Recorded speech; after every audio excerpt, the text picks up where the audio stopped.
Bom dia do Senhor, domingo 12 de abril de 2020, domingo da ressurreição, domingo no feriado chamado da Páscoa. Eu quero nessa manhã, para você que provavelmente está numa situação de isolamento, de temor, de medo, de tristeza, talvez, e de desorientação, trazer uma palavra do Evangelho do Senhor Jesus sobre a ressurreição diante dos isolados. Evangelho de João, capítulo 20, versículos 19 a 23, dizem: Ao cair da tarde naquele dia, o primeiro da semana, trancadas as portas da casa onde estavam os discípulos com medo dos judeus, veio Jesus, pôs-se no meio e disse-lhes: Paz seja convosco. E dizendo isso, lhe mostrou as mãos e o lado. Alegraram-se, portanto, os discípulos ao verem o Senhor. Disse-lhes, pois, Jesus outra vez: Paz seja convosco. Assim como o Pai me enviou, eu também vos envio. E, havendo dito isto, soprou sobre eles e disse-lhes: Recebei o Espírito Santo. Se de alguns perdoardes os pecados, são-lhes perdoados; se lhe o retiverdes, são-lhe retidos. Oremos. Pai nosso que estais nos céus, ilumina o nosso entendimento, fala o nosso coração, usa a minha vida para transmitir, ó Deus, a paz que excede todo entendimento, a alegria que pelo Teu Santo Espírito frutifica e a direção, ó Pai, que a Tua palavra nos dá. Fala o nosso coração e faz com que o Teu Santo Espírito me use para que o Evangelho do Senhor Jesus seja semeado e encontre bom coração, encontre bom terreno, que frutifique a 10, a 100, a 1000 por um. Assim eu te peço e te agradeço no nome de Jesus. Amém. Imagine que você investiu 3 anos da sua vida seguindo uma liderança cujo ensino era transformador, era singular. Nenhum mestre, nenhum doutor jamais tinha ensinado uma doutrina tão maravilhosa. Imagine que você tenha investido tempo, recursos, sonhos, planos, seguindo alguém cujo poder supria as necessidades de multidões, multiplicando pães e peixes, transformando água em vinho, alguém para quem nenhuma enfermidade tinha limites e podia curar toda sorte de enfermos e até trazer de volta à vida aqueles que já tinham morrido. Imagine que você seguiu e acreditou no plano de alguém que prometia que ia restaurar todas as coisas, que ia transformar todas as coisas, que ia eliminar todo o mal de todas as situações. E depois de 3 anos, você vê esse líder sendo morto como um dos piores criminosos. Você vê esse líder na cruz, humilhado, destruído. Você vê esse líder completamente derrotado naquele local de tamanha vergonha e dor. Imagine como você estaria vendo que esse líder morreu, que esse líder foi levado para uma cova e que lá estava. Certamente você estaria como esses discípulos, isolado, com portas fechadas, com medo, desorientado e profundamente triste. Muitos de nós está assim nesses dias de isolamento, nesses dias de quarentena do coronavírus. Estamos com as nossas portas fechadas, estamos isolados, estamos com medo do que ouvimos, estamos tristes por passar uma situação assim e muitos de nós estão completamente sem saber o que fazer, para onde ir, qual é a direção. Mas nesse que é o primeiro dia da semana, dia do Senhor, dia onde há mais de 2000 anos Jesus Cristo se apresentou para discípulos que estavam numa sala com porta fechada, que estavam com medo do que os judeus poderiam fazer com ele.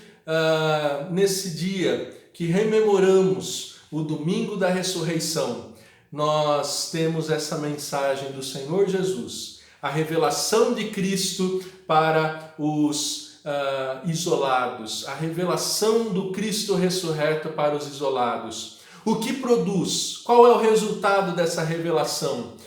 Certamente o mesmo que houve no coração daqueles discípulos em uma situação tão semelhante à nossa. Em primeiro lugar, paz.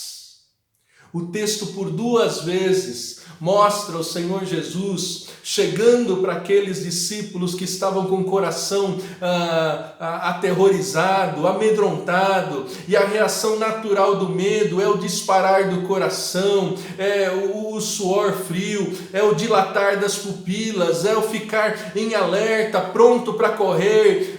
Eles estavam sim com portas fechadas, mas certamente em alerta, pronto para uma reação àquele perigo, e aquele medo é confrontado pela presença do Cristo ressurreto, que onipresente como ele é, não é impedido de entrar por uma porta fechada, por paredes sólidas. Ele está em todo lugar, ele entra onde ele quer, e ele em corpo e alma se apresenta, não apenas como um fantasma que passa pela parede. O mais maravilhoso nesse evento é que, sem abrir a porta, ele de corpo e alma entra e mostra as suas mãos, mostra o lado onde a lança o atravessou, garantindo e conferindo a sua morte real. Ele entra, e aquilo que aterrorizaria ainda mais, pois imaginem estarmos numa sala fechada e vermos um cadáver de alguém que acabamos de sepultar entrar, mas não era um cadáver, era o corpo vivo, era o Cristo vivo, que com a sua palavra podia acalmar qualquer coração profundamente, e ele diz: paz seja convosco. A saudação comum dos judeus até hoje, Shalom. Shalom, que significa não apenas ausência de guerra, como no nosso linguajar muitas vezes a paz significa. A paz traduzida do Shalom é uma tranquilidade, é uma realização, é uma colocação de todas as coisas em harmonia, é a proclamação de que tudo vai bem. E quem diz isso não é apenas um médico. Como é bom quando estamos enfermos e o médico nos avalia e diz: agora tudo está caminhando bem, ou agora você já está de alta, você pode ir para casa. Não é a palavra de uma autoridade que, quem sabe, um policial que é chamado sobre risco de uma ameaça de um ladrão, de um assassino, e ele vasculha toda a casa, verifica que não há mais perigo, e ele diz: olha, tudo está bem. É muito bom quem já passou por uma situação como essa, quem já passou por uma situação de grande desemprego, e o chefe vem e diz: olha, fica tranquilo, com você não vai acontecer nada. Essa palavra de Jesus excede o entendimento. A Bíblia mesmo vai dizer que a paz de Cristo excede o entendimento, porque é uma paz que acalma o coração, mesmo quando há profunda tribulação. É uma paz, como João 14, versículo 1 nos diz. Ele diz assim: olha, não se turbe o vosso coração, credes em Deus, credes também em mim. E aí ele continua dizendo: na casa do meu pai há muitas moradas, se assim não fosse eu não vos teria dito, eu vou vos preparar lugar.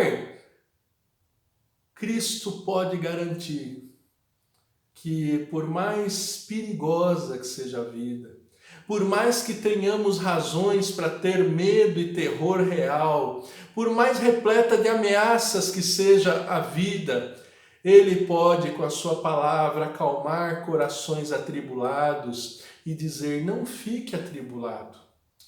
Ele pode dizer: a minha paz vos dou, não vou lá dou como o mundo a dá.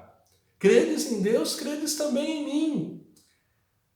A paz que Ele dá é a paz de saber que Ele está no controle. A paz de saber que o seu sacrifício na cruz do Calvário não foi em vão.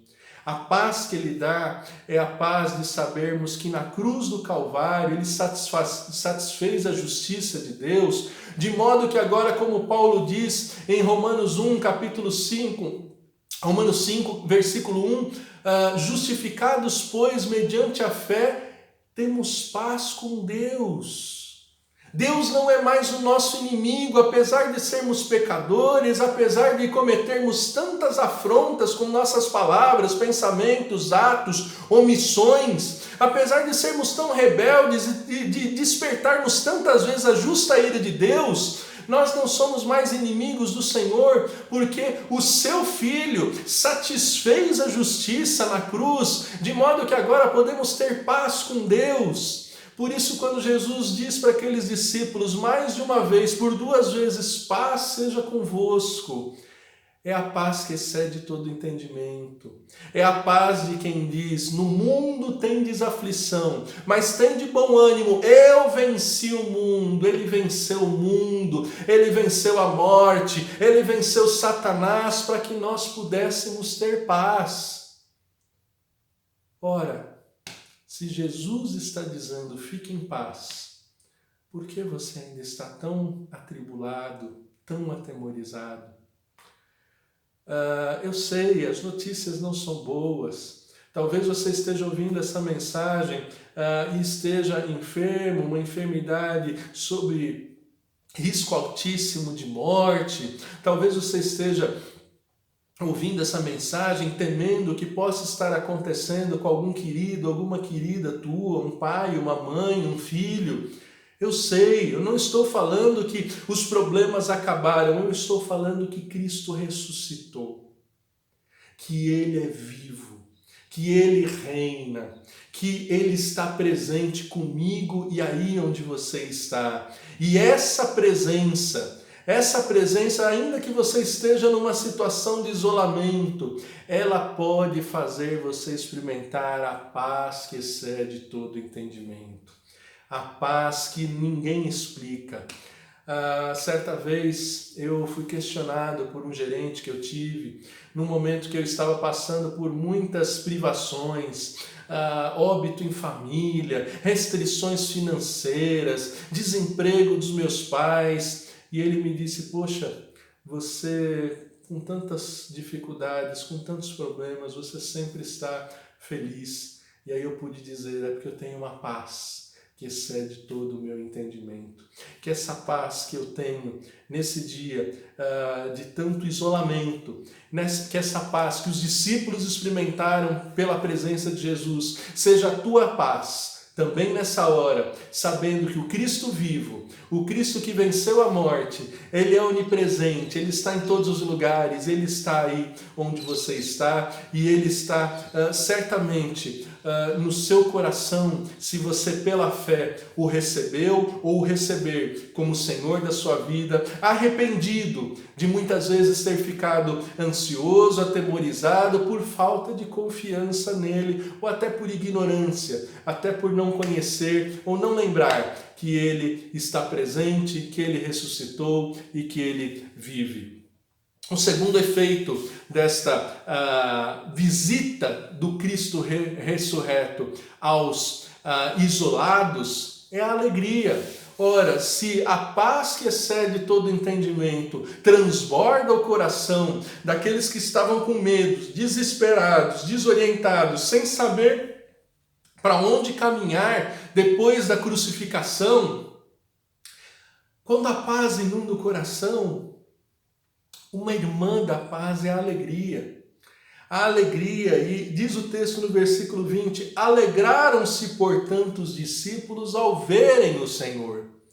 Há 2000 anos o Cristo ressurreto foi visto, foi visto pelas mulheres que foram as primeiras a chegar na cova, foi vista por João e por Pedro, que foram dos primeiros apóstolos a ver a cova vazia, a ver o lençol jogado, a ver o lenço de lado, a ver os dois anjos dizendo: olha, ele não está mais aqui, ele ressuscitou. E depois ele aparece para os discípulos, como nós lemos aqui. A seguir ele aparece para Tomé, alguém que talvez seja como você, que precisa ver para crer. Cristo apareceu para Tomé e disse: Tomé, vistes e crestes? Mais bem-aventurado é quem não viu e creu.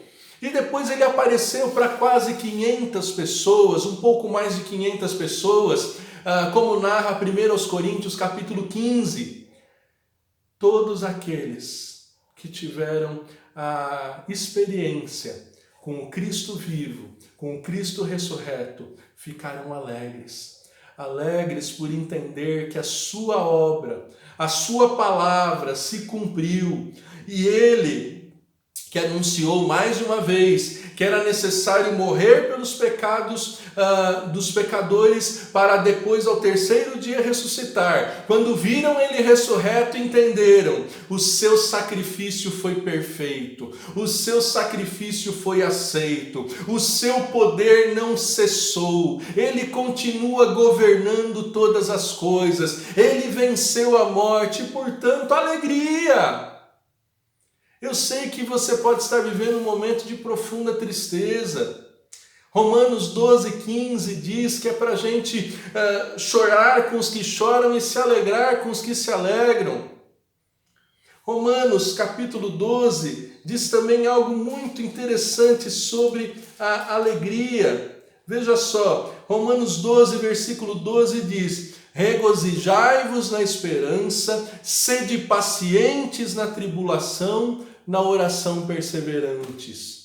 Você pode estar se perguntando: como é que eu posso me alegrar se o contexto atual é desesperador? E eu não estou negando que o contexto atual seja desesperador. Aliás, eu quero te lembrar e te informar que talvez é mais desesperador do que você imagine. Porque se você não tem Jesus Cristo como seu único e suficiente Salvador, se você até agora não entregou a sua vida com total confiança, com total fé a Ele, se você morrer agora, você vai para o inferno. Pior do que qualquer doença, pior do que qualquer violência, pior do que qualquer situação que tire a sua saúde física, é para onde você vai com a sua alma. Se você não tem resolvido esse problema, é para você ficar ainda mais atemorizado. Mas eu não quero te deixar aterrorizado, eu quero que você tenha essa mesma alegria que os discípulos experimentaram. Essa alegria que não é uma opção, é uma ordem bíblica. Filipenses 4:4 diz: alegrai-vos no Senhor. Outra vez digo, alegrai-vos. Se você está em Cristo, se você é nova criatura, se Ele morreu na cruz pelos seus pecados, se Ele te substituiu diante do tribunal divino, sofrendo toda a condenação no seu lugar, alegria. Você tem o maior problema da tua existência resolvido. Você está já com um passaporte para a vida eterna, para a vida em abundância, para a paz com Deus garantido na cruz do Calvário. Então, ainda que te falte sim saúde momentaneamente, ainda que te falte o sustento momentaneamente, ainda que te falte segurança, ainda que te falte companhia, não te falta certeza de que aconteça o que acontecer, a salvação que Cristo Jesus obteve na cruz do Calvário te é acessível, te é possível. Querido, se isso não encher o seu coração de alegria, se isso não te empolgar, a Bíblia diz, como acabamos de ler, regozijai-vos na esperança, ou seja, se você não tiver essa esperança, eu sei, você não vai ter alegria, mas se você tem a esperança do que vem no porvir, alegrai-vos. Outra vez digo, alegrai-vos, como diz o apóstolo Paulo. Se isso não enche o teu coração de alegria, de regozijo, de ânimo, Não vai ser o cargo mais alto na empresa onde você trabalha, não vai ser um cargo de prefeito, governador, presidente, não vai ser uma conta bancária repleta de recursos, não vai ser uma família toda saudável, não vai ser relacionamentos bem resolvidos. A maior alegria que alguém pode experimentar é a alegria de estar na presença de Deus e não temer. Muitas pessoas fogem de cogitar o dia que estarão perante Deus, mas todos estarão. Todos estarão perante o Senhor um dia. E é bom que você já resolva isso quanto antes. Tenha o Senhor Jesus como teu único e suficiente Salvador. Creia, confie nele, entregue a sua vida a Ele, confesse Ele como Senhor da tua vida e diga: agora é o Senhor quem manda. E aí você vai dia a dia experimentar essa alegria, experimentar essa paz que Jesus Cristo ofereceu aos que estavam com portas trancadas, isolados, atemorizados. E naquele dia, no primeiro dia da semana, no primeiro dia da ressurreição, além de Jesus Cristo apresentar a paz, além de Jesus Cristo apresentar a alegria, Jesus Cristo deu uma missão, deu um sentido para a vida daqueles homens que estavam desorientados, que estavam completamente abalados. Essa paz e essa alegria os moveu a transformar o mundo, de modo que hoje, 2020 anos depois de Cristo, a história da humanidade se divide entre antes e depois desse evento que nós estamos narrando conforme o Evangelho de João. E transformou a história da humanidade, mesmo sem apoio governamental, mesmo com perseguição. Não pense que os discípulos experimentaram dias mais tranquilos e menos aterrorizantes depois da ressurreição. Pelo contrário, eles foram perseguidos, eles foram martirizados, eles foram hostilizados, eles foram injuriados, eles sofreram toda sorte de perseguição, eles experimentaram toda forma de situação desesperadora, entristecedora, mas a paz que excede o entendimento, a alegria de ter a presença do Deus vivo sempre diante deles, essa paz os moveu a cumprir a missão que Jesus diz aqui. Jesus no versículo 21 diz, depois de dizer a segunda vez, Pai seja convosco, ele diz, assim como o Pai me enviou, eu vos envio. Ele deu uma missão, a missão de ser como ele era, de fazer o que ele fez. Enviou. Enviar significa ser apóstolo. Jesus Cristo foi apóstolo. Hebreus capítulo 3, versículo 1, nos garante isso, quando diz o seguinte, carta aos Hebreus, capítulo 3, versículo 1, diz, portanto, santos irmãos, que participais da vocação celestial, considerai atentamente o apóstolo e sumo sacerdote da nossa confissão, Jesus, o qual é fiel àquele que o constituiu, como era Moisés em toda a casa de Deus. Jesus recebeu uma missão como Moisés recebeu a missão. A Páscoa foi celebrada quando Moisés guiou o povo para fora da escravidão do Egito. A primeira Páscoa foi celebrada quando o povo acreditou na palavra dada a Moisés de que um cordeiro devia ser morto e o sangue devia marcar a porta para que o anjo da morte não destruísse os primogênitos das casas sem aquele sinal de fé, sem aquele símbolo de fé do sangue de cordeiro da porta. Moisés não sabia no que aquilo ia dar, mas ele foi fiel. E Hebreus 3:2 diz que Jesus, como Moisés, foi fiel a quem o constituiu, como um apóstolo, como um enviado, como um mensageiro, como uma testemunha ocular. E agora Jesus falava para os seus discípulos, eu vos envio como eu fui enviado. Eu vos envio com uma missão, a missão gloriosa do perdão, a missão gloriosa da reconciliação, a missão gloriosa de ser embaixador dos céus, reconciliando com Deus aqueles que estavam afastados de Deus por causa dos seus pecados. Por isso ele diz, se de alguns perdoardes os pecados, são-lhe-ão perdoados também. Irmãos, uma das coisas mais difíceis nessa vida é perdoar. Mas quando alguém está diante do Cristo ressurreto, quando alguém experimenta que foi perdoado, esse alguém não vê barreiras para perdoar. Por isso Jesus, quando nos ensinou a orar, ele disse, Pai nosso que estais nos céus, santificado seja o teu nome, venha o teu reino, seja feita a tua vontade, assim na terra como nos céus. O pão nosso de cada dia dá-nos hoje. Perdoa as nossas dívidas como perdoamos os nossos devedores.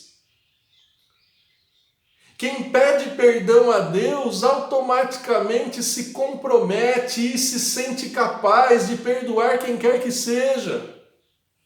Nesse momento de Páscoa, talvez você tenha amargura, mágoa de alguém que te feriu, que te traiu, que te injuriou, e a mágoa nasce no coração de quem tem razão. Isso é algo real, mas isso não é razão suficiente para você nutrir raiz de amargura. Porque a Páscoa é o momento de lembrar que você e eu, que não merecíamos perdão do Senhor, recebemos perdão por meio de Jesus Cristo, Filho de Deus, de modo que Deus não poupou o seu único Filho, antes o entregou, para que tenhamos acesso a Ele e tenhamos acesso ao amor dEle, de quem ninguém nos separa. Que diremos à vista dessas coisas? Se Deus é por nós, quem será contra nós? Quem intentará acusação contra os eleitos de Deus? É Deus quem os justifica. É Cristo Jesus que morreu por eles ou quem ressuscitou? Se Jesus Cristo, se o justo, se o Pai não pode mais acusar-te porque os seus pecados estão debaixo do sangue de Jesus, quem sou eu, quem é você para acusar alguém e reter perdão? Muitas pessoas estão desesperadas porque não tem mais experienciado receber perdão e perdoar aqueles que precisam. O verdadeiro cristianismo, os verdadeiros discípulos de Jesus têm essa missão. Receberam paz de Jesus, alegria de Jesus para perdoar, para promover o perdão, para estabelecer a cultura de perdão tão carente, tão urgente na humanidade nesses dias. Por isso o Senhor Jesus diz, se lhe o retiverdes, são retidos. Não retenha perdão, não retenha perdão. Abra o seu coração, expanda o seu coração para perdoar. Perdoar pai, perdoar mãe, perdoar filho, perdoar marido, perdoar esposa, perdoar colega de trabalho, colega de escola. Não há limites para o perdão. O Senhor Jesus, no Evangelho segundo Lucas, capítulo 17, Lucas, capítulo 17, ele diz o seguinte, é inevitável que venham escândalos, mas ai do homem pelo que eles veem, melhor fora que lhe pendurasse ao pescoço uma pedra ao moinho e fosse atirado ao mar, do que fazer tropeçar os pequeninos. Acautelai-vos, se o teu irmão pecar contra ti, repreende-o. Se ele se arrepender, perdoa-lhe. Se por 7 vezes no dia pecar contra ti, 7 vezes vier ter contigo dizendo estou arrependido, perdoa-lhe. Então disseram os apóstolos, aumenta a nossa fé. Jesus não quer que ninguém fique amarrando pedras no pescoço e se lançando no mar, não. Ele quer que haja perdão.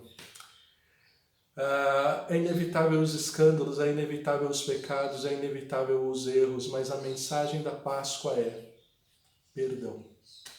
O perdão dos céus é acessível a você. E se você experimentou esse perdão, se você tem vivenciado esse perdão deve alcançar a todos que você conhece. Todos devem conhecer não apenas o teu perdão, mas principalmente o perdão de Deus. Por isso ele está dizendo aquilo que em Mateus 18 está escrito, que ele deu a chave dos céus aos seus discípulos, e o que é ligado na terra é ligado nos céus. Certamente Deus quer que muitos sejam ligados nos céus, mas alguns têm rejeitado o perdão de Deus, têm rejeitado buscar perdão, confessar os seus pecados, e por isso vivem completamente desligados da porção do céu que está na terra, que é a igreja do Senhor, o corpo de Cristo, e portanto também não conseguem viver em comunhão com os céus, que é onde Deus habita. Que nessa Páscoa, mesmo que isolado, você possa pegar o telefone e perdoar aquele que você muitas vezes tem sentido amargura.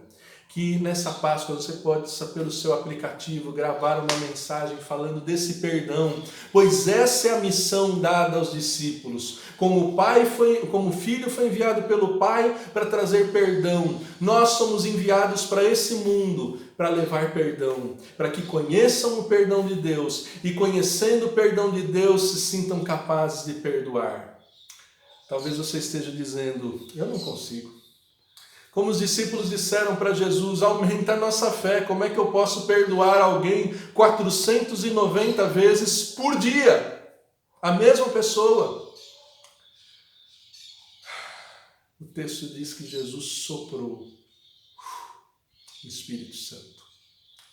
O Espírito Santo sempre foi o fôlego de Deus, que foi soprado em Adão, quando Adão era apenas um boneco de barro. E o fôlego de vida foi soprado de Deus, e Deus soprou. O Espírito Santo é aquele que habita. E a salvação que Jesus conquistou na cruz não é uma obra exclusiva do Pai e do Filho, mas é uma obra da Trindade. O Espírito Santo habilita os eleitos, os escolhidos de Deus, a cumprirem a missão da salvação em Cristo Jesus. Para perdoar, para proclamar a mensagem do perdão, para fazer com que outros acessem o perdão de Deus e o perdão entre os irmãos. O Espírito Santo foi dado. Se você não tem esse Espírito Santo, peça a Deus. A Bíblia diz que Deus não nega para aqueles que pedem. A Bíblia diz que se nós que somos maus damos boas dádivas aos nossos filhos, muito mais o Pai que está nos céus dá o Espírito Santo àqueles que o pedirem. Se você se sente incapaz de perdoar, de viver essa alegria e de viver essa paz, peça para o Senhor, dá-me do seu Santo Espírito. E aí, não vai faltar poder, não vai faltar graça, não vai faltar capacidade para você perdoar, cumprir a missão pascal de levar o perdão a tantos que estão amargurados, desesperados, com medo de se encontrar com Deus. Você vai ter alegria, porque a alegria é fruto do Espírito Santo. Antes da alegria ser uma emoção básica estudada pela psicologia, a carta de Paulo aos Gálatas, capítulo 5, já diz que o fruto do Espírito é amor, que te habilita a perdoar sem limites, paz, que é a paz que excede todo entendimento, que o Senhor Jesus diz para você nesta manhã, paz seja convosco, e alegria na esperança da ressurreição. Se Cristo ressuscitou, e a Bíblia diz que Ele é o primeiro entre muitos, nem a morte nos separa de Deus. Nós temos a esperança da ressurreição. Que Deus encha o teu coração com paz, com alegria, com a missão de promover o perdão. E assim o Espírito Santo te conduza nessas bênçãos. Que Deus o abençoe nesse domingo, dia do Senhor, dia da ressurreição. Mesmo que você esteja isolado, que todo medo, toda tristeza, toda desorientação sejam lançados fora por essa palavra do Evangelho que você acabou de ouvir. Que Deus abençoe e em nome de Jesus eu quero orar. Pai, não deixe faltar o Espírito Santo para aqueles que ouviram essa mensagem. Transborda, ó Deus, aqueles que não o receberam ainda, Senhor. Abençoe de modo que sintam a fé, o arrependimento dos seus pecados, a paz que excede todo entendimento, a alegria e a capacidade de promover perdão, de cumprir a missão de levar perdão a tantos perdidos. Ó Senhor, dá que essa oração nessa Páscoa seja respondida, não porque sou eu quem pede, ó Deus, mas porque é no nome do Senhor Jesus, que morreu, mas está vivo e à direita de Ti, intercedendo por nós e há de voltar para buscar a igreja. É no nome dele que eu clamo e te agradeço. Amém.